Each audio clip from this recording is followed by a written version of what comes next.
આજે તો હવારમાં વહેલા ઉઠીને જવાનું હતું બાબરા. કેમ કે વાવાઝોડાએ પથ્થરી ફેરી નાખી એટલે લેવા જવાની હતી થોડી ઘણી વસ્તુ.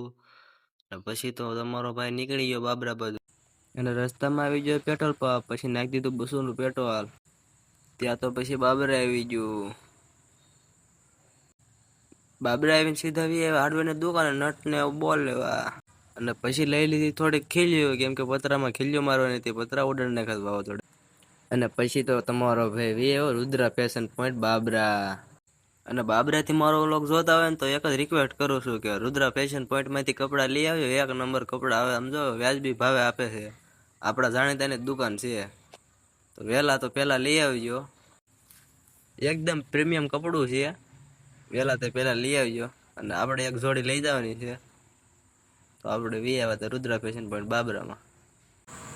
અને પછી બાબરાથી આવ્યા આપણે સીધા વાળીએ. કેમ કે અહીંયા ઘઉં તો કાઢી લીધા, પણ એના ઠૂઠા હજી રહી ગયા હતા, તે વાળવાના હતા. એટલે હું મારો ભાઈ આવ્યા હતા વાડીએ.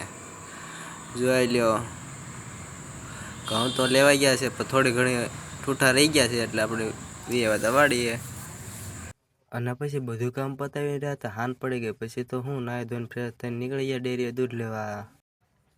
અને પછી ગમે એમ કરીને બજારમાં રમાસાટી ગાડી કાઢી નીકળી ગયા આપણે ડેરી બાજુ. મારો કલેજો વાહ બ્લોક બનાવતો હતો ને હું ગાડી હાંકતો હતો, ત્યાં સામે આવી ગઈ મોટર. પછી આપી દીધો મોરો. અને ત્યાં તો પછી આવી ગઈ ડેરીઓ. અને પછી તો તમારો ભાઈ આવી ગયો તો મીઠા કાકાની ડેરીએ દૂધ લેવા.